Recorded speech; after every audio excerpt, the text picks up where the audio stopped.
ஓம் ஸ்ரீ குருவே நமக.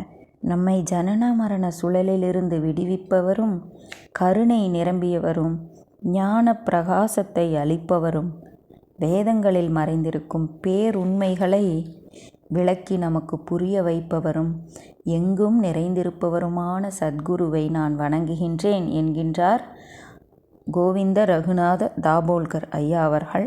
50வது அத்தியாயம், அஞ்ஞான காண்டம். சம்சார இருளை அகற்றும் சூரியனே, ஆத்மானுபவம் பெற்ற ஞானிகளின் மணி மகுடமே, பக்தர்களின் மனமாகிய சகோர பட்சிகளுக்கு சந்திரனே, கற்பக தருவே, பரமகுருவாகிய தேவரீரை வணங்குகின்றேன். குருராயரின் மகிமை எல்லையற்றது. அதை வர்ணிக்க புகும் முயற்சியில் பேச்சு கர்வம் இழக்கிறது. ஆகவே குருவின் பாதங்களில் தலையை சாய்த்து ஊமையன் போல் மௌனமாக இருப்பதே நன்று. பூர்வ ஜென்மத்தில் குறைபடாத பூரணமான தவம் செய்யாதவருக்கு உலகியல் வாழ்வில் 3 தாபங்களையும் அளிக்கக்கூடிய ஞானியின் தரிசனம் கிடைக்காது. ஆன்மீக முன்னேற்றம் அடையவோ, மோட்சம் சித்திக்கவோ, தம்முடைய பொதுவான நலன் கருதியோ ஒரு ஞானிக்கு அணுக்க தொண்டராகிவிட்டவர் வேறெதையும் நாடமாட்டார். ஞானியரின் கூட்டுறவு பெரும் பாக்கியமாகும். அதன் மகிமையை யாரால் வர்ணிக்க முடியும்? நல்ல பக்தருக்கு விவேகத்தையும் பற்றின்மையையும் பரம சாந்தியையும் அது கொண்டு வருகிறது. சாயி பிரபஞ்ச பேருணர்வின் உருவே ஆவார். பிரபஞ்ச பேருணர்வின் உருவே ஆவார். தோன்றா நிலையிலிருந்து தோன்றிய நிலைக்கு மாறியவர். அவருடைய பற்றற்ற தன்மையை யாரால் எந்த அளவுக்கு அறுதியிட்டு விவரிக்க முடியும்? கிருபாலுவான சாயி விசுவாசமுள்ள பக்தர்களுக்கும் பிரேமையுடன் கேட்பவர்களுக்கும் தம்முடைய சுவையான சரித்திரத்தை அன்புடன் சொல்கிறார். அவர்களுக்கு இந்த சரித்திரம் ஒரு கோயில் அன்றோ? சாயியின் கை எவருடைய சிரத்தில் வைக்கப்படுகிறதோ அவருடைய அகம்பாவம் தவிடுபொடி ஆகிறது. அதுவே நான் என்னும் உணர்வு மனதில் உதிக்கிறது. பார்க்கும் இடமெல்லாம் ஆனந்தம் நிரம்பி வழிகிறது. பாமரனாகிய என்னுடைய சக்தி எம்மாத்திரம்? அவருடைய கீர்த்தியை என்னால் எப்படி பாட முடியும்? பக்தர்களின் மீது உண்டான பிரீத்தியால், அன்பால் அவரே இந்த நூலை கிருபையுடன் வெளிப்படுத்தியிருக்கிறார். அந்த சாயியின் பாதங்களில் நான் விழுந்து வணங்குகிறேன். கதை கேட்பவர்களுக்கு வந்தனம் செய்கிறேன். ஞானியரையும் சாதுக்களையும் சான்றோர்களையும் வணங்குகின்றேன். அவர்கள் அனைவரையும் பிரேமையுடன் ஆலிங்கனம் செய்கிறேன். சாயி சகஜமாகவும் வேடிக்கையாகவும் பேசுவார். ஆனால் அந்த வார்த்தைகளின் கர்ப்பத்தில் பூரணமான நீதி நெறிகள் நிறைந்திருக்கும். எவர் நித்திய சாந்தியில் மூழ்கியிருந்தாரோ அவரை தியானம் செய்தவர்கள் மகத்தான அனுபவங்களை பெறுகின்றனர். அவரை சூரியனுக்கு உபமானமாக கூற முடியாது. ஏனெனில் சூரியன் மாலையில் மறைந்து விடுகிறான். சந்திரனுக்கும் ஒப்பிட முடியாது. ஏனெனில் சந்திரன் தேய்ந்து வளர்பவன். சாயி எப்பொழுதும் சம்பூர்ணமானவர் அல்லரோ? அவருடைய பாதங்களில் ஹேமாட் பணிவுடன் வணங்குகின்றேன். இந்த கதையை சிரத்தையுடனும் குவிந்த மனதுடனும் ஆர்வத்துடனும் கேட்கும்படி கதை கேட்பவர்களை அன்புடன் வேண்டுகிறேன். நிலத்தை சீர்பட உழுதாகிவிட்டது. அதாவது இந்த கதை கேட்பதன் மூலம் நம்முடைய பக்தர்கள் அனைவருடைய மனமும் ஒரு ஆன்மீகத்திற்கு தயாராகின்ற நிலையை அடைந்துவிட்டதை இவ்வாறு கூறுகிறார். நிலத்தை சீர்பட உழுதாகிவிட்டது, விதைகளையும் விதைத்தாகிவிட்டது. ஆயினும் கிருபை நிரம்பிய மேகங்களாகிய நீங்கள் மழையை பொழியாவிட்டால் விதைகள் முளைத்து விளைச்சல் காண்பது எவ்வாறு? ஞானியரின் கதைகள் காதில் விழும்போது பாதகங்கள் விலகும். கதை கேட்பவர்களுக்கு புண்ணியம் விளையும். ஆகா, அந்த அமோகமான விளைச்சலை அறுவடை செய்து லாபமடையுங்கள். அடிப்படையாக சிந்தித்தால் நாம் கட்டுப்பட்டவர்கள் அல்லர். ஆகவே விடுதலைக்கு முக்திக்கும் நமக்கும் என்ன சம்பந்தம்? ஞானிகளின் மீது பக்தி என்னும் விழிப்புணர்ச்சி ஏற்படட்டும். அதுவே இதயத்தை பரிசுத்தமாக்கிவிடும். நான் நீ என்னும் எண்ணத்திலிருந்து விடுபடுவோமாக. அதுவே நமக்கு இயல்பான நிலையை அளிக்கும். அதுவே நமக்கு பேதமில்லாத பக்தியையும் அளிக்கும். சாயியிடம் நாம் வேண்டுவது இதையே. போதியை பாராயணம் செய்பவர் படிப்பதற்காக புத்தகத்தை கையில் எடுக்கும்போது வாசிக்கப்படும் விஷயத்தையும் வாசிக்கும் செய்கையையும் தம்மையும் ஒன்றாக காண வேண்டும். இதுவே கதை கேட்பவர்களுக்கு யான் வினயமாக விடுக்கும் வேண்டுகோள். மனமொன்று கேட்கும் பொழுது இந்நிலை தானாக கைகூடும். ஹேமாட் பந்தை விட்டு தள்ளுங்கள். காரணம், சத்சரித்திரத்தை இயற்றியவர் அவரல்லர். பக்தர்களின் நன்மைக்காக சாயியால் உபயோகப்படுத்தப்பட்ட ஒரு கருவி மாத்திரமே அவர். தெய்வாதீனமாக கண்டெடுத்த முத்து சிற்பியை தூக்கி எறிபவர் அதனுள் இருக்கும் முத்தையும் இழந்து விடுகிறார். நன்மை பயக்கக்கூடிய விஷயங்களில் எவரும் உதாசீனம் காட்டக்கூடாது. அரசமரம் எப்படி உற்பத்தியாகி இருந்தால் நமக்கென்ன? நிழலை அனுபவித்தால் போதுமே. இங்கே சொல்லின் மாத்திரையை நிர்ணயிப்பவர் சாயியை தவிர வேறெவரும் அல்லர். கேட்கப்படும் விஷயமும் கேட்பவரும் கேட்கும் செய்கையும் அவரே ஆவார். இம்மூன்றும் ஒன்றுபட்டவையே என்பதை மறந்துவிடக்கூடாது. காதுகள் பயபக்தியுடன் உசாராக இல்லாமல் மனம் லயிக்காமலேயோ படிப்பது பாராயணமாகுமோ? சொற்களின் பொருளை எப்படி அறிந்து கொள்ள முடியும்? இந்த கதைகளை தற்பெருமையுடன் கேட்கக்கூடாது. கேட்பவர்கள் தங்களை மனதால் சாயியாகவே பாவித்து கொள்ள வேண்டும். அந்நிலையில்தான் கேட்பவர்கள் பயன்பெறுவர். அந்த அகண்டமான அத்வைத உணர்வை கட்டி காப்பாற்றுங்கள். அந்நிலையில்தான் இந்திரியங்களின் இயல்பான நாட்டங்கள் சாயியின் ரூபத்தில் நிச்சயமாக ஒன்றும். நீரிலிருந்து எழும் அலைகள் நீரிலேயே ஒடுங்கி விடுகின்றன அல்லவோ? அவ்வாறே இந்திரியங்களின் கொட்டங்களும் ஒடுங்கும். அந்நிலையில்தான் ஞானத்தை நாடுபவர்கள் ஆன்மீக போதனை பெறுவர். நகைச்சுவையை நாடுபவர்கள் வினோதத்தால் விளையும் மகிழ்ச்சியையும் உல்லாசத்தையும் பெறுவர். கவிதை விரும்பிகள் பாடல்களில் உள்ள சொற்பொழிவையும் ஒளிநயத்தையும் பொருட்சுவையையும் ரசிப்பர். இவ்வாறாக இக்காவியம் எல்லோருக்கும் ஆனந்தம் அளிக்கும். சாயி வர்ணனையை முடித்த பிறகு தாபோல்கர் ஹேமாட் பந்த் ஐயா அவர்கள் குறிப்பிடுகிறார், இந்த சத்சரித்திரத்தின் 31வது அத்தியாயத்தில் ஓர் உத்தமமான பக்தருக்கு சமர்த்த சாயி உபதேசம் அளித்த விவரம் எடுத்துரைக்கப்பட்டது. ஆக பாபாவின் அருகில் அமர்ந்து கொண்டு அந்த பக்தர் ஸ்ரீமத் பகவத்கீதையை 4வது அத்தியாயத்தை, அதாவது நானா அவர்கள் ஆரம்பத்திலிருந்து ஒப்பித்து கொண்டிருந்தார். பாபாவுக்கு பாத சேவை செய்து கொண்டே மெல்லிய குரலில் கீதையை ஓதிக்கொண்டிருந்தார். 33வது ஸ்லோகம் முடிந்தபின் 34வது ஸ்லோகத்தை ஆரம்பித்தார். லயமடைந்த நிச்சலமான மனதுடன் சன்னமான குரலில் ஓதுகை நிகழ்ந்ததால் மற்றவர்களுக்கு அது கேட்கவில்லை. ஆகவே அவர் அவ்வாறு அந்த நூலை படித்து கொண்டிருக்கும் பொழுது எதுவென்று தெரிந்து கொள்ள முடியவில்லை. ஆகவே அந்த பக்தருக்கு அவர் சன்மார்க்கத்தை காட்டி அனுகிரகம் செய்ய வேண்டும் என்ற எண்ணம் பாபாவின் இதயத்தில் உதித்தது. அந்த பக்தரின் பெயர் நாராயண கோவிந்த சாந்தோர்கர். பாபா அவரிடம் கேட்டார், நானா, நீர் எதை முணுமுணுவென்று ஓதுகிறீர் ஓய்? அதை வாய் திறந்து தெளிவாக ஓதினால் என்ன? இத்தனை நேரமாக முணுமுணுவென்று ஏதோ ஓதுகை நடப்பதை நான் கவனித்து கொண்டிருக்கிறேன். ஆனால் சொற்களின் ஒளி தெளிவாக வெளிப்படவில்லை. ஓய், இவ்வாறு ஓதுவதன் சூக்குமம் என்ன? இக்கேள்விக்கு நானா தெளிவாக பதிலுரைத்தார். நான் கீதை பாடம் ஓதுகிறேன். மற்றவர்களுக்கு உபத்திரமாக இல்லாமல் இருப்பதற்காக சன்னமாக ஓதுகிறேன் என்று. இந்த விவரங்களை எல்லாம் 39வது அத்தியாயத்தில் ஏற்கனவே நாம் பார்த்து விட்டோம். இந்த ஸ்ரீ சாயி சச்சரித்திரம் நூல் முழுமையாக வெளிவருவதற்கு முன்பு சாயி லீலா பத்திரிகையில் மாத தொடராக வெளிவந்து கொண்டிருந்தது. அப்பொழுது அதை படித்த அந்த பக்தர்கள் இந்த விளக்கத்தை மெச்சவில்லை என்றும் நானாவின் மேல் சந்தேகம் என்பது போன்ற விமர்சனங்கள் வந்திருக்கின்றன. அதற்காக இதன் ஆசிரியர் தாபோல்கர் ஐயா அவர்கள் மேலும் ஒரு முயற்சியை பாபாவிடம் கேட்டு பாபா கூறிய விதமாக அந்த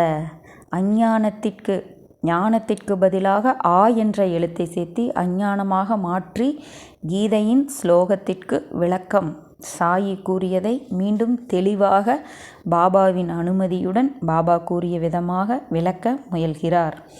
அதையே நாம் இங்கு காண்கின்றோம். ஆகவே பாபாவுக்கு எப்படி சமஸ்கிருத ஞானம் இருந்திருக்க முடியும்? சிலருக்கு இந்த சந்தேகம் இருக்கலாம்.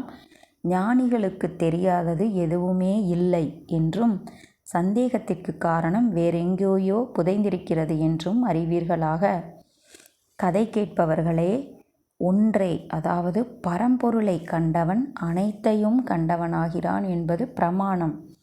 ஞானம் அடைந்துவிட்டால் அவர்களுக்கு இந்த உலகத்தில் இருக்கும் அனைத்து விஷயங்களும் உள்ளங்கை நெல்லிக்கனி. ஆகவே இந்த வேத வசனத்தை ஒப்புக்கொள்ளாதவர் எவரும் உள்ளரோ? அந்த அபரோட்சக ஞானம் சாயி பாபாவுக்கும் இருந்தது. பிரபஞ்சம் முழுவதையும் உள்ளங்கை நெல்லிக்கனி போல் சம்பூர்ணமாக பார்க்கும் சக்தி பெற்ற ஞானிகள் அறியாத விஷயம் ஏதும் உண்டோ? சூரியன் பிரகாசிப்பதும் அவர்களாலேயே அன்றோ? அத்தகைய ஞானம் படைத்தவர்களின் அஞ்ஞான இருள் எப்படி ஒட்டி கொள்ள முடியும்? அவர்களிடம் அனைத்து வித்தைகளும் பொதிந்து கிடக்கின்றன. சமஸ்கிருத மொழி மட்டும் என்ன பெரிய விஷயம்?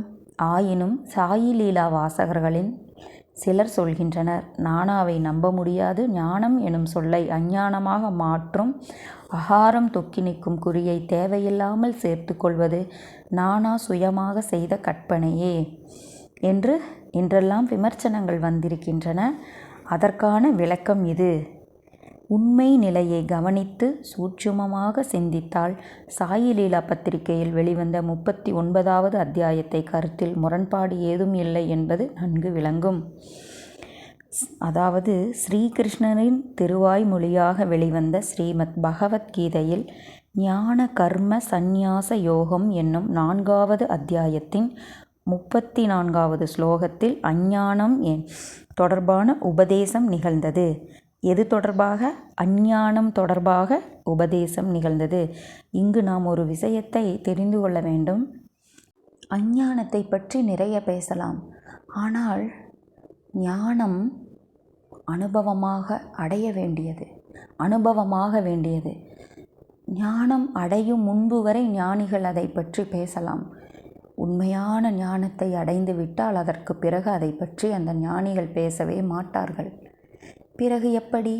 தகுதியுள்ள பக்தர்களுக்கு, அதற்காக பாடுபடும், அதற்காகவே ஆன்மீக ஞானத்தை அடைய வேண்டும் என்று உழைப்பவர்களுக்காகவே வருந்துபவர்களுக்கு அந்த ஞானத்தை அனுபவமாக கொடுப்பார்கள்.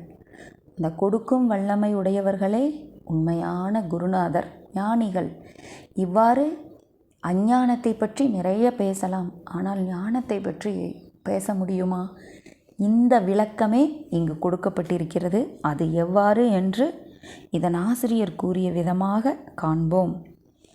தத்வித்தி பிரணிப்பாதேன பரிப்ரஷேன சேவையா உபதே சந்தி தேஞானம் ஞானினஸ் தத்துவ வர்ஷினக என்ற இந்த கீதையின் ஸ்லோகத்தையே இதனோட விளக்கம் நமஸ்கரித்தும் கேட்டும் பணிவிடை செய்தும் அந்த ஞானத்தை அறிந்துகொள்.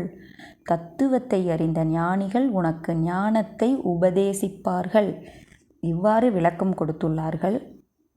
இதற்குதான் பாபா ஞானத்தை உபதேசிக்க முடியுமா? ஞானத்திற்கு வரும் வழியை உபதேசிக்கலாம்.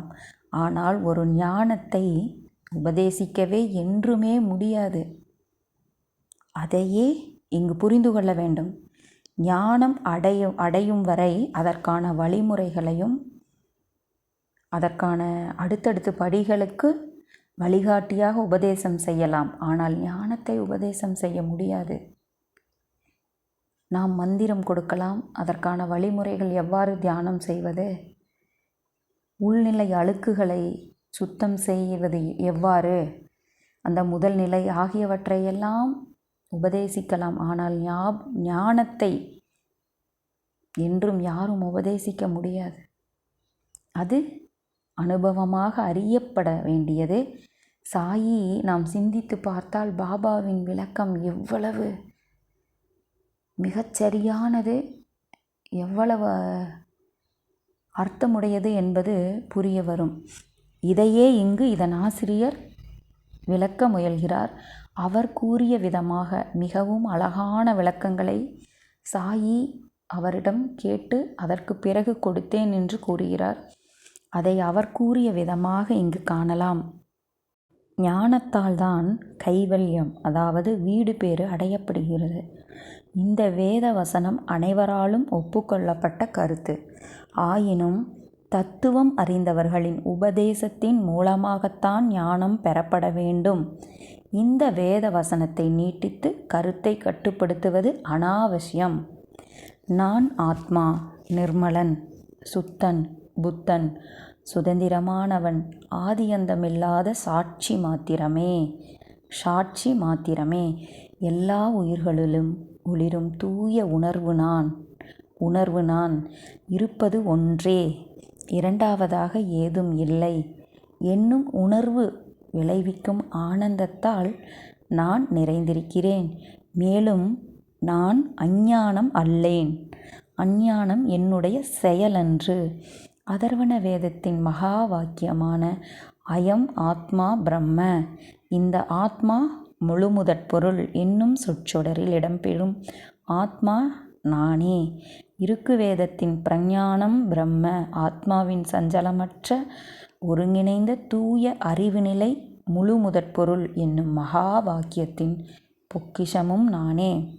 இவ்வாறு இன்னும் சில வேதங்களை பற்றி குறிப்பிட்டுவிட்டு, ஆதியந்தமில்லாத மாயையின் புராதனமான சக்திகள், ஒன்று அவித்யா, பந்தத்தை விளைவிக்கும், மற்றொன்று வித்யா, பந்தங்களிலிருந்து விடுவித்து முக்தியை அளிக்கும்.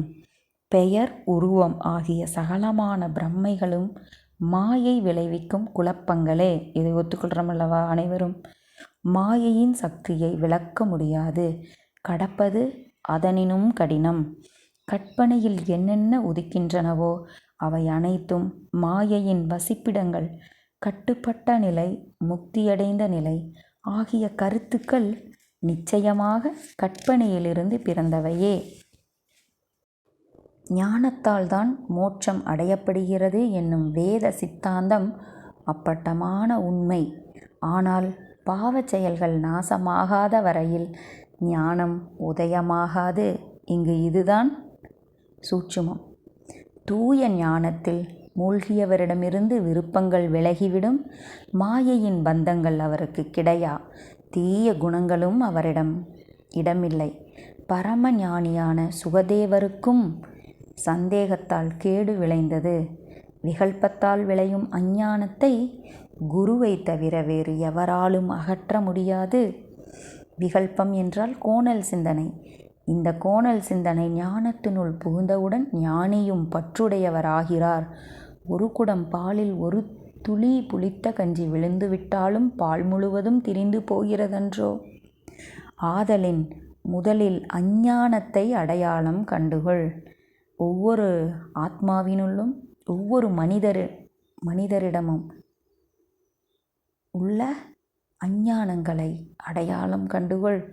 அதிலிருந்து விடுபட்டால் மனம் தூய்மையடைகிறது. அதன் பிறகே எல்லையற்ற ஞானம் தோன்றும். பேதமில்லாத சமாதி நிலை கிடைக்கும். எந்நேரமும் செல்வத்தின் மாட்சியை பற்றியே நினைத்து கொண்டு உலகியல் சுகங்களில் திருப்தி அடையாமல் மனைவியையும் மக்களையும் பற்றி இடைவிடாது சிந்தனை செய்பவரின் ஞானம் ஞானமன்று, அது அஞ்ஞானம்.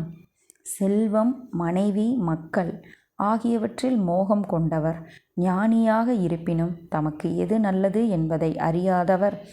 ஆகவே பக்தியில்லாத அவருடைய ஞானம் அஞ்ஞானத்தால் மறைக்கப்பட்டிருக்கிறது. ஜீவ சமுதாயமே அஞ்ஞானத்தால் மூழ்கி கிடக்கிறது. அஞ்ஞானத்திலிருந்து விடுபட்டு ஞானியாகி ஞானத்தையும் கடந்த நிலையை அடைவதே முழுமுதற் பொருளுடன் ஒன்றிய நிலை என்பது உறுதி. அஞ்ஞானம் வெளியே சென்றுவிட்டால் ஞானம் தோன்றும். மன்னிப்பதில் விரைவு காட்டுபவர் ஞானமுள்ளவர். ஆனால் பற்றுகளை விடாத வரையில் அவர் மாயைக்கு வசப்பட்டே வாழ்கிறார். மற்ற எல்லா மனிதர்களையும் மயக்கிய மாயை ராமர், கிருஷ்ணர் போன்ற அவதார புருஷர்களுக்கும், சனகர், சனத்குமாரர் போன்ற முனிவர்களுக்கும் ஆணைக்கு அடிபணிந்த சேவையாளாக இருந்தது. அனைத்து உயிர்களிலும் இதயவாசியாக இறைவன் உரைகிறான். ஆயினும் யாருமே இந்நிலையை அறிந்தாரில்லை. மாயையின் கற்பனைக்கப்பாற்பட்ட அந்தஸ்தும் அளவிட முடியாத சக்தியும் அத்தகையன. ஆதலால் நான் தான் செய்வோன், நான் தான் செயலால் விளையும் இன்பங்களை அனுபவிப்பவன் என்னும் பொய்யான அகந்தையை தூக்கியெறிந்துவிட்டு இதயவாசியிடம் சரணடையாத வரையில் நாம் முக்தி அடைய முடியாது. நித்தியம் எது, அநித்தியம் எது, இதை பற்றி சிந்திக்க வேண்டும். செவிகளால் கேட்க வேண்டும். இடைவிடாது தியானம் செய்ய வேண்டும். சமம், தமம் ஆகிய 6 சாதனைகளில் வெற்றி பெற வேண்டும். அப்பொழுதுதான் அஞ்ஞானத்திலிருந்து நிவர்த்தி அடைய முடியும். இவ்வுலகம் என்னிடமிருந்து வேறுபட்டது. நான் ஓர் அளவுக்கு உட்பட்டவன். நான் இனத்திலிருந்து ஒதுக்கப்பட்ட தனியன். நான் இந்த உடலே நான். ஈதனைத்தும் கலப்படமற்ற அஞ்ஞானம். ஞானத்தை பற்றி எடுத்து கூறி விவரித்திருக்கும் பரம கருணாமூர்த்தியான வேத சாஸ்திர பாஷ்யக்காரர்கள் அனுபந்த சதிஷ்டயத்தின் பிரகாசம் விஸ்தாரமாக விவரித்திருக்கின்றனர். அதாவது பேத சிந்தனையை கைவிடாத மனிதரை ஞானி என்று கருத முடியாது. தேகாபிமானம் உள்ளவரின் ஞானம் பூரணமான அஞ்ஞானமே. தம்மை ஞானமுள்ளவர் என்று பகட்டிக்கொண்டு நல்ல செயல்களில் ஈடுபடாமல் இருப்பவர் சபிக்கப்பட்ட உணர்வு நிலையில் வாழ்கிறார். அவர் கும்பகர்ணனைப் போல் நித்திரையில் ஆழ்ந்திருக்கிறார். அவர்களுடைய அனுஷ்டானத்தின்படி வர்ணாசிரம தர்மத்தை அனுஷ்டிக்க முடியாதவர்க்கும் அவ்வாறு வாழ்பவரும் சித்தத்தை தூய்மைப்படுத்த அஞ்ஞானத்தை அகற்றுவதுதான் ஒரே வழி. சித்தம் தூய்மையாவதுதானே முதல் படி. ஆகவே கூறுகிறார்.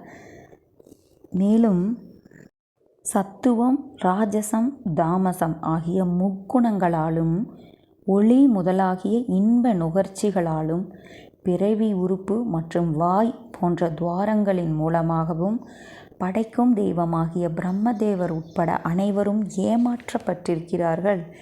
இவ்வுலகில் வாழும் அனைத்து உயிர்களும் ஆதியந்தமில்லாத மாயையால் சூழப்பட்டிருக்கின்றன. விருப்பு வெறுப்பு போன்ற மனவிகாரங்களின் மீது மோகம் கொண்டு அனைத்து உயிரினங்களும் அஞ்ஞானத்தில் மூழ்கி இருக்கின்றன. ஜீவன் அஞ்ஞானத்தால் கட்டுப்பட்டிருக்கிறது. அஞ்ஞானத்தையும் ஆசைகளையும் கர்ம பந்தங்களையும் துண்டித்துவிட்டால் ஜீவனின் சுத்தமான உருவம் வெளிப்படும். பசுவின் மடி நிறைந்து முளைக்காம்புகளில் பால் ஒழுகிக் கொண்டிருக்கிறது. இறுக்கமான மடியில் ஒட்டி கொண்டிருக்கும் உண்ணிகளுக்கோ அசுத்தமான இரத்தத்தின் மீதுதான் பேராசை. பாலின் மேல் அவற்றிற்கென்ன இச்சை? தவளையையும் வண்டையும் கவனியுங்கள். அழகான தாமரை மலர்களே அவை வாழும் சூழல். வண்டு வாசனை மிகுந்த மகரந்தத்தை சுவைக்கிறது. தவளையோ சேற்றில் இருப்பதைத்தான் புசிக்கிறது. தனக்கு எதிரிலேயே ஞான பொக்கிஷம் இருப்பதை மூடன் காண்கின்றான். ஆயினும் அஞ்ஞானத்தின் மீதே அவன் ஆவல் காட்டுகிறான். மூடனுக்கு அஞ்ஞானமே ஞானமாக தெரிகிறது. அஞ்ஞானத்தை நிர்மூலமாக்கிவிட்டால் பிரம்ம ஞானம் தானாகவே தோன்றுகிறது. ஆதலின் அஞ்ஞானம் எது என்று ஆரம்பத்திலேயே தீர்மானம் செய்வது அவசியம் என்று அறிவீர்களாக. பிரம்ம ஞானத்திற்கு சமமாக பவித்திரமானது உலகங்களில் எதுவும் இல்லை. அதனுள் உரையும் உபதேசம் மாபெரும் முக்கியத்துவம் வாய்ந்தது. அது இன்றி ஜீவனுக்கு பயனில்லை. அறிவு சம்பந்தமான விஷயமாக பிரம்மம் இருந்திருந்தால் புலன்களில் ஏதாவது ஒன்றை அதை காட்டியிருக்கும் அல்லது நிரூபித்திருக்கும். பிரம்ம தத்துவம் புலன்களுக்கு அப்பாற்பட்டதெனினும் அறிவால் கிரகிக்கக்கூடியது என்று வாழ்நெறி நூல்கள் அதிகாரபூர்வமாக அறிவித்திருக்கின்றன. ஆயினும் வேதத்திற்கு இக்கருத்து சம்பந்தம் இல்லை. புத்தி சக்தி போன்றவை இல்லாது போய்விட்டால் எதையும் கிரகித்து கொள்ள வேண்டிய தேவையே இல்லாமல் போகிறது. முழுமுதற் பொருள் என்று ஒன்று இருக்கிறது என்று ஒத்துக்கொள்ள இடமில்லாமல் போகிறது. எவையெல்லாம் புலன்களால் உணரக்கூடியனவோ அவையெல்லாம் இருக்கின்றன, மற்றவை இல்லை என்பது எல்லோரும் அறிந்த பிரசித்தியான ஒரு கோட்பாடு. இக்கோட்பாட்டை முழுமையாக ஏற்றுக்கொண்டால் பிரம்மம் என்று ஒன்று எப்பொழுதுமே இருந்திருக்க முடியாது என்றாகிறது. விளக்கம் இவ்வாறு அமைகிறது. ஆனால் இது அனர்த்தம், அதாவது தவறு. புக்தி என்றும் அழிவின்றி நிரந்தரமாக இருக்கிறது என்பதே ஆழ்ந்ததும் பரந்ததுமான ஆராய்ச்சி சிந்தனையால் விளைந்த பாரம்பரியமான விளக்கம். பிரளய காலத்தில் புத்தி மறைந்து போகலாம், ஆனாலும் தான் இருந்த அனுபவத்தால் அது தொடர்ந்து வாழ்கிறது. ஆத்மாவே பிரபஞ்சத்தின் மூலம், இதில் சந்தேகமே இல்லை. ஒரு பானையை கல்லால் அடித்தால் அதனுடைய உருவம் அழிந்து போகிறது, உடைந்து போன துண்டுகளோ மீதி. பானையின் உருவம் மறைந்துவிட்ட போதிலும் அது இருந்ததை ஓட்டாஞ்சில்லுகள் காட்டுகின்றன. பானையின் உபயோகம் நாசமாகி விட்டிருக்கலாம், ஆனால் பானையின் இருப்புக்கு முடிவென்பதே இல்லை. பானை இருந்ததற்கு அதற்கு ஒரு உபயோகம் இருந்தது என்னும் உண்மைக்கும் ஓட்டாஞ்சில்களே சாட்சி. எந்த செயலின் முடிவும் சூனியமாகாது. முடிவு என்பதே இருந்தது என்பதை குறிப்பால் உணர்த்துகிறது அன்றோ? மனசாட்சியை மதிக்கும் நற்குணம் நட்புத்தியை குறிப்பால் உணர்த்துவதே இதற்கு பிரமாணம். எல்லா சேத்திரங்களுக்கும் தீர்த்தங்களுக்கும் விரதங்களும் புனிதமானவையே. ஆனால் புனிதத்தில் புனிதமானது ஞானம். பிரம்ம ஞானம் இல்லாது செய்யப்படும் பஜனையும் பூஜையும் அர்த்தமற்ற செயல்கள். சித்தம் அஞ்ஞானத்தால் மாசுபடுத்தப்பட்டிருக்கிறது. இறைவனிடம் பக்தி செலுத்தாமல் சித்தத்தை தூய்மைப்படுத்த முடியாது. பக்தியின்றி ஞானம் முளைப்பதில்லை. ஞானத்திற்கான முதல் படி பக்தி. ஒரு இறைவனிடம் நாம் பக்தி கொள்கிறோம், ஆலயத்திற்கு செல்கிறோம், வழிபட ஆரம்பிக்கிறோம். நம்முடைய மனமே நமக்கு வேண்டாத துர்செயல்களுக்கு பயப்படுகிறது, தானாக ஒரு ஒழுங்கு நிலைக்கு வருகிறது. இவ்வாறு சிறிது சிறிதாக மனம் தூய்மையடைய ஆரம்பிக்கிறது. ஆகவே இந்த பக்தியே மோட்சமான கடைநிலைக்கு முதல் படி பக்தியே. அதையே இவ்வாறு ஆசிரியர் குறிப்பிடுகிறார். மேலும் ஞானம் பெறுவதே தன்னை அறிதல். அதற்கு மூலாதாரம் அஞ்ஞான நிவர்த்தி. ஆனால் இறைவனிடம் பக்தி ஏற்படாமல் மாயையின் சக்தியை வெல்ல முடியாது. ஞானமும் அஞ்ஞானமும் கலந்து இருக்கின்றன. ஒரு சில நேரம் நல்ல வகையான எண்ணங்கள் தோன்றும், ஒரு சில நேரம் எது நிரந்தரம் அதுவே தேவை என்றெல்லாம் நாம் நினைப்போம். ஆனால் அடுத்த நிமிடம் மாயை நம்மை துரத்தி அஞ்ஞான எண்ணங்கள் நம்முள்ளே எழும். அதையே இவ்வாறு கூறுகிறார். ஞானமும் அஞ்ஞானமும் கலந்து இருக்கின்றன. கற்களை பொறுக்கி எடுத்த பின்னரே அரிசியை கொதிநீரில் இடுவதைப் போல் அஞ்ஞானத்தை ஜாக்கிரதையாக பிரித்தெடுக்க வேண்டும். எல்லா பொருள்களிலும் எல்லா உயிர்களிலும் இறைவனை காண்பதோடல்லாமல் ஞானக்கியம் போன்ற உபாசனைகளை செய்பவர் பிரபஞ்சத்தையே முகமாக உடைய ஸ்ரீகிருஷ்ணனை, அந்த இறைவரை, எந்த மதமாகினும் அதனுடைய நாயகரை, அந்த ஒன்றே ஆன இறைவனை காண்கிறார். ஞானத்தை பெற அவர் அஞ்ஞானத்தை எரித்து விடுகிறார். இங்கு ஜாதியோ மதமோ என்றுமே பிரமாணமில்லை. சாயி உபதேசித்தது ஜாதி மதங்களுக்கு அப்பாற்பட்ட அனைவருக்கும் பொதுவான அந்த ஞானத்தையே. இப்பொழுது ஞான யாகத்தின் சொரூபத்தை கவனியுங்கள். அகம் பிரம்ம அஸ்மி, நான் முழுமுதற் பொருளாக இருக்கிறேன் என்னும் வேத வசனமே இதன் வேள்வித்தூண். பஞ்சபூதங்களே யாக மண்டலம். ஜீவேஸ்வர பேதமே இறைவனுக்கும் அவனுடைய படைப்பான ஜீவராசிகளுக்கும் இடையே உள்ள வேறுபாடே வேள்விக்குரிய விலங்கு. ஐம்புலன்களும் பஞ்ச பிராணன்களும் இந்த யாகத்தில் இட வேண்டிய பண்டங்கள். மனமும் புத்தியும் யாக குண்டம். ஞானம் என்னும் அக்னியால் யாக குண்டத்தில் வேள்வித்தீ மூட்டப்படுகிறது. இங்கு யாகம் செய்பவர் எஜமானர். அவர் அஞ்ஞானத்தை அந்த தீயில் நெய்யாக பொழிகிறார். ஆத்மானந்தத்தில் அவர் மூழ்குவதே அபவிருதன் ஸ்நானம், அதாவது வேள்வியை, இந்த ஞானமடைவதற்கான வேள்வியை வெற்றிகரமாக முடித்த பின் செய்யும் நீராடுகை. தாத்பரியம் என்னவென்றால், அஞ்ஞானம் என்னும் நெய் இல்லாது ஞானம் எனும் அக்னியை தூண்ட முடியாது. அந்த அஞ்ஞானம் இருப்பதாலேயே நாம் ஜீவர்களாக இருக்கிறோம். இத்தீயால் ஜீவேஸ்வர பேதத்தை அளித்தால்தான் அபேத ஞானம், அதாவது ஜீவாத்மாவும் பரமாத்மாவும் ஒன்றே எனும் ஞானம், இதுவே ஞானம் வெளிப்படும். இதை அனுபவமாக அறிவதே ஞானம். முகம் பார்க்கும் கண்ணாடி மாசுபடுவதால் மங்குவது போலவும், புகை மூடுவதால் அக்னியின் பிரகாசம் குறைவது போலவும், காமம் குரோதம் ஆகிய தீவிர உணர்வுகளால் தோற்கடிக்கப்படும் ஞானம் அஞ்ஞானத்தால் மூடப்படுகிறது. ராகு சந்திரனை பிடிப்பது போலவும், நீரை பாசி மூடுவது போலவும் சுயம்ஜோதியான ஞானத்தை மாயை மூடிவிடுகிறது. அதாவது இந்த மெய் வாய் கண் இவற்றினால் ஏற்படும் அந்த உணர்வுகளும் செயல்களும் மாயை. மகா பெரிய ஞானிகளும் மனம் தடுமாறி அதோகதி நிலை அடைகிறார்கள். விடுபடும் உபாயம் தெரிந்திருந்தும் இஷ்டம் போல் நடந்து கொள்கிறார்கள். அந்த மனம் புலன்களின் பின்னால் ஓட வைக்கிறது. இதற்கே ஒரு குருதேவர் தேவை. அவர்கள் கண்ணிருந்தும் குருடர்கள். சத்சங்கத்தை விடுத்து விளக்க வேண்டியவர்களின் கூட்டுறவை நாடுகிறார்கள். துர்சங்கம் அவர்களை பலமாக பிடித்து கொள்கிறது. அதனால் அவர்கள் இஷ்டப்படி நடந்து கொள்கிறார்கள். இவ்வகையான செயல்கள் அனைத்தும் ஆசையின் சேட்டைகள். காரணம் என்ன? ஆசை.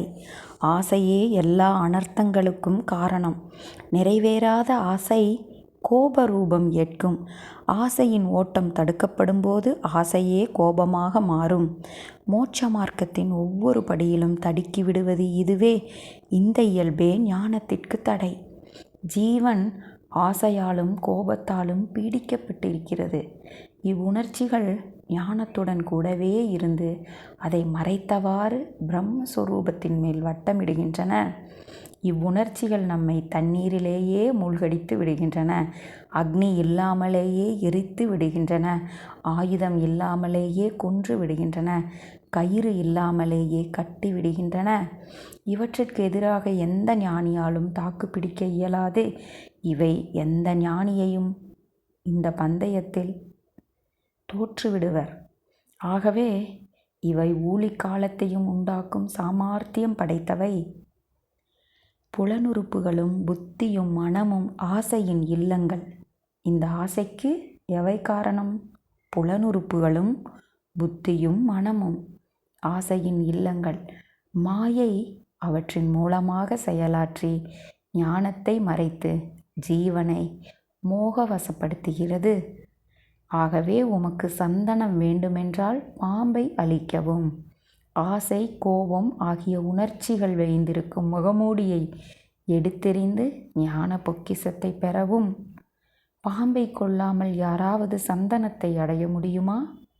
கருநாகத்தை சம்ஹாரம் செய்யாமல் யாரால் பூமிக்குள் இருக்கும் புதையலை எடுத்து லாபமடைய முடியும்? அதுபோலவே ஆத்ம ஞானம் பெறவும் பரம்பொருளை அடையவும் அவற்றை மறைத்திருக்கும் மாயையாகிய திரையை விலக்குவதுதான் அதற்காக நாம் செய்ய வேண்டிய ஒரே சாதனை. ஆதலால் முதலாவதாக புலன்களை வெல்ல வேண்டும். அந்த வெற்றி ஆசையையும் கோபத்தையும் நிர்தூளியாக்கும். ஆசை கோபம் இவற்றின் ஆதீனத்தில் ஜீவன் இருப்பதால் அஞ்ஞானம் ஞானத்தை முழுவதுமாக மூடியிருக்கிறது. அந்த ஸ்லோகத்திற்கு எவ்வளவு அருமையான விளக்கத்தை சாயிதேவர் கொடுத்திருக்கிறார். தேகத்தை காட்டிலும் புலன்கள் சூக்குமம், புலன்களை காட்டிலும் மனம் சூக்குமம், மனதை காட்டிலும் புத்தி சூக்குமம், புத்தியை காட்டிலும் பரம்பொருளே அனைத்திற்கும் சூக்குமம். உலகியல் தர்ம நீதிகள் அனைத்திற்கும் அப்பால் இருப்பது உயர்ந்ததிலும் உயர்ந்ததான என்றும் நிலைத்திருக்கும் பரம சத்தியம். அதுவே மிகச்சிறந்த நன்மைகளை அளிக்கும் பரமாத்மா. அந்த பரம சத்தியமே பரமாத்மா. அதுவே அமிர்தம் போன்ற நம் உண்மையான உருவம். இந்த தத்துவமே தூயதும் ஞானமடைந்ததும் என்றும் அழியாததும் தலைகளிலிருந்து விடுபட்டதுமான பேதமற்று நிற்கும் நிலை. அந்த தத்துவமே பரமானந்தத்தில் உரைகிறது. அதுவே நம்முள் இருக்கும் சைத்தன்யம். பிரம்மமும் ஆத்மாவும் ஒன்றே எனும் ஞானத்தால்தான் அஞ்ஞானத்திலிருந்து விடுதலை கிடைக்கும். ஆகவே அஞ்ஞானம் எது என்பதை புரிந்து கொள்ள அது பற்றி விவரணம் அவசியமாகிறது. தன்னில் மூழ்கியிருப்பதே மோட்சம். இதைத் தவிர மோட்சம் ஏதும் இல்லை. தன்னை அறிவதே மோட்சம். ஆகவே ஆத்மா அவயங்களுடன் சேர்ந்ததும் இல்லை, சேராததும் இல்லை, இரண்டுமே இல்லை. பிரம்மமும் ஆத்மாவும் ஒன்றே எனும் ஞானத்தால்தான் இந்த தேகத்தை அழிக்க முடியும். ஓங்காரம் என்னும் ஒளிவடிவ பிரம்மத்தின் மூலமாக தோன்றா நிலையிலிருந்த பொருள் தன்னையே தோற்றுவித்து கொண்டது. தோன்றா நிலையிலிருந்த பொருளிலிருந்து மகத் தத்துவம், அதாவது அறிவு தத்துவம் தோன்றியது. தன்னுடன் அகம்பாவத்தையும் கொணர்ந்தது. அகங்காரத்தில் பஞ்சன் மாத்திரைகள் கலந்திருக்கின்றன. அவற்றிலிருந்து பஞ்சபூதங்கள் வெளிவந்தன. பஞ்சபூதங்களின் வயிற்றிலிருந்து இவ்வுலகம் பிறக்கிறது. நாம் இவ்வுலகத்தில் காணும் உருவங்களும் லட்சணங்களும் அஞ்ஞானம், மாயை இவற்றின் வெளிப்பாடுகளே. அஞ்ஞானத்தை அழிக்கும் நிமித்தம் அதை பற்றி விவரிப்பது அவசியமாகிறது. மிக தூயதும் நிர்மலமானதுமான ஆத்மாவின் சுயரூபத்தையும் அதிலிருந்து வேறுபட்ட சபலையும் கலக்க முடியாது. தூக்கத்தில் ஏற்படும் கனவின் போது கண்கள் மூடியிருந்த போதிலும் மனம் 3 உலகங்களையும் சுற்றி வருகிறது. இவை அனைத்திற்கும் அஞ்ஞானமே காரணம். ஒரு பொருள் பார்ப்பதற்கு ஒன்றாக தெரிகிறது, ஆனால் உண்மையில் அது வேறொரு பொருள். மனம் உருவாக்கும் மாயை, அதாவது உண்மையில் கயிறு அது, ஆனால் கண்ணுக்கு தென்படுவது பாம்பு. தன்னுள் வெள்ளி இருப்பது போல் கிளிஞ்சல் தோற்றமளிக்கிறது அன்றோ? காண்பது சூரியனின் ஒளிகிரகணங்களைத்தான். ஆயினும் மக்கள் அதை காணல் நீர் என்று சொல்கின்றனர். இது மாயையின் விளையாட்டு. இதன் எதிரில் ஞானிகளும் பலமிழந்து விடுகின்றனர். ஒரு தீவட்டியை கையிலேந்தி வேகமாக யாராவது சுழற்றினால் அக்னிவட்டம் தோன்றுவது ஒரு தோற்றம். அக்னிவட்டம் போன்று ஒரு தோற்றம் உருவாகிறது. இதுவும் மாயையின் விளையாட்டு. உண்மையில் அது ஒரு தீப்பந்தம். சக்கர உருவில் தீ இருப்பதற்கு இடமே இல்லை. அதுபோலவே மாயையும் மோகமும் சேர்ந்து கொண்டு தேவையில்லாத இந்த உலகியல் வாழ்வை உற்பத்தி செய்கிறது. இவ்வாறாக நிர்தானத்தினால் பிரம்மையை ஓட்டிவிட்டால் உலகியல் வாழ்வு நொடிப்பொழுதில் மங்கி போகிறது. நான் இவ்வுடல்தான், என் வீடு, என் மனைவி ஆகியன எல்லாம் ஒரு பயனற்ற பயிற்சியின் தாழ்நிலைக்கு தள்ளப்படுகின்றன. புத்திரன், ஆடு மாடுகள் போன்ற ஆசாபாசங்களால் முழுக்க முழுக்க சிக்கிக்கொண்டவர்கள் தங்களை பண்டிதர்கள் என்றும் ஞானிகள் என்றும் சொல்லிக்கொண்டாலும் சிறிதளவும் சுகமடைய மாட்டார்கள். தேகாபிமானத்தை ஜெயிக்காத மனிதன் ஞானமுள்ளவன் என்று யார் சொல்வார்கள்? உலகியல் வாழ்வில் ஏற்படும் நல்லதும் கெட்டதுமான நிகழ்வுகளுக்கு அஞ்ஞானத்தால் நாம் செய்த பழிவினைகளே காரணம். இதனை முதலிலேயே அறிய வேண்டியது அவசியம். ஞானம் சுயம் ஜோதி. அதற்கு உபதேசம் ஏதும் தேவையில்லை. அஞ்ஞானம் விளக்கப்பட்டுவிட்டால் ஞானத்தின் ஜோதி தானாகவே வெளிப்படுகிறது. மின்னும் இரத்தினம் ஒன்று குப்பையில் புதைந்து போய் ஆண்டுகள் பல உருண்டோடி விட்டால் அதை பற்றிய நினைவும் மறந்து விடுகிறது. பிற்காலத்தில் கர்மமும் தர்மமும் ஒன்று கூடிய அதிர்ஷ்டசாலியின் கையில் அது அகப்படும். குப்பையில் புதைந்து கிடந்தால் அது தன்னுடைய பிரகாசத்தை இழந்துவிட்டது போல் தோன்றலாம். ஆயினும் அழுக்கை அகற்றி சுத்தம் செய்தவுடன் இரத்தினம் தன்னுடைய சுயம் பிரகாசத்தை திரும்ப பெற்றுவிடும். ஞானத்தின் நிலையும் இவ்வாறே. ஓர் உடல் எடுத்த பிறகு நாம் பக்தி மூலமாக ஒரு உண்மையான ஞானியின் அருளை பெறும்பொழுது இந்த நிகழ்வு தானாக நடக்கிறது. நாம் ஒளிரும் இரத்தினம் நம்முள்ளே இருக்கிறது. அந்த இரத்தினமே இந்த உலகனைத்திற்கும் ஒளி கொடுக்கும் இரத்தினம் என்பதை நாம் அனுபவமாக அறிந்து கொள்கிறோம். ஆகவே பேசும் சக்திக்கு உட்படாத விஷயத்தை உபதேசம் செய்வது எப்படி? ஞானத்தை உபதேசிக்க முடியாதல்லவா? சாயி கூறியதும் அதுவே. ஞானம் என்ற எழுத்திற்கு பதிலாக ஆ சேர்த்து அஞ்ஞானம் என்று பொருள் கொள்க என்றார் சாயி. ஏனென்றால் அஞ்ஞானத்தையே உபதேசிக்க வேண்டும்.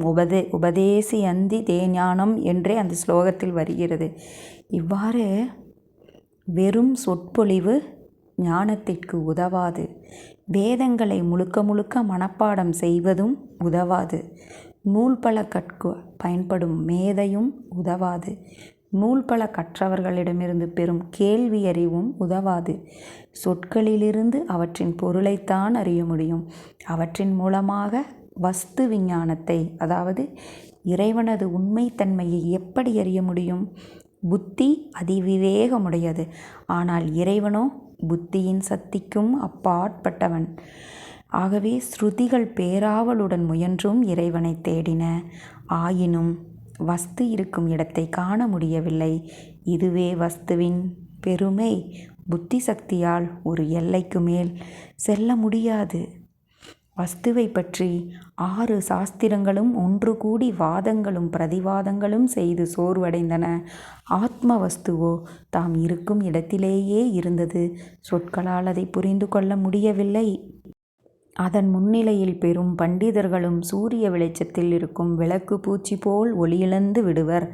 ஒருமுறை வஸ்துவை அடைந்து விட்டால் எல்லா சப்த ஜாலங்களும், அதாவது சொற்சிலம்பங்களும் அடங்கிவிடும். பாருங்கள், இவ்வுலகில் இரவின் இருட்டில் அனைத்து வேலைகளுக்கும் விளக்கொளியின் உதவி கொண்டு செய்யப்படுகின்றன. சூரியன் உதித்த பின் விளக்கு யாருக்கு வேண்டும்? இவ்வாறாக பேசும் சக்திக்கு உட்படாத விஷயத்தை உபதேசம் செய்வது எப்படி? இக்காரணத்தால் உருவகக் கதை சொல்பவரின் நோக்கம் அஞ்ஞானத்தை அகற்றுவதாகவே இருக்க வேண்டும். இருப்பது ஒன்றே எனும் புத்தியுடன் செயல்பட்டு உபாசனை, அதாவது தீவிர வழிபாடு செய்பவருக்கே ஆத்மா பிரசன்னமாகிறது. உண்மையான தத்துவ பிரகாசத்தை அளித்து தன்னை நெருங்க உபாசகரை அனுமதிக்கிறது. ஆத்மாவையே பரமாத்மாவாக தியானம் செய்து இரண்டும் ஒன்றே என்ற சிந்தனையில் திளைத்தவாறு எவர் உபாசனை செய்கிறாரோ அவருக்கு ஆத்மா பிரசன்னமாகிறது. ஆத்மாவுக்கு வேறு வழியே இல்லை. அது பிரசன்னமாகியே தீர வேண்டும்.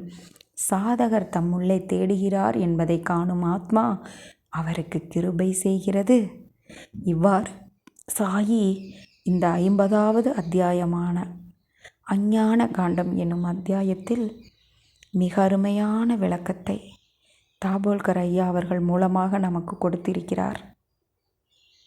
இதைவிட ஞானத்தை பற்றி கூற யாராலும் முடியாது. அஞ்ஞானத்தை அழிக்கும் பொழுது தானாக நாம் ஒரு வீட்டை கூட்டி சுத்தம் செய்து முழுமையாக பெருக்கி நன்றாக அனைத்தும் தூய்மையாகும் பொழுது அங்கே தேவையானது ஜொலிக்கிறது. குருபாதமே கதி.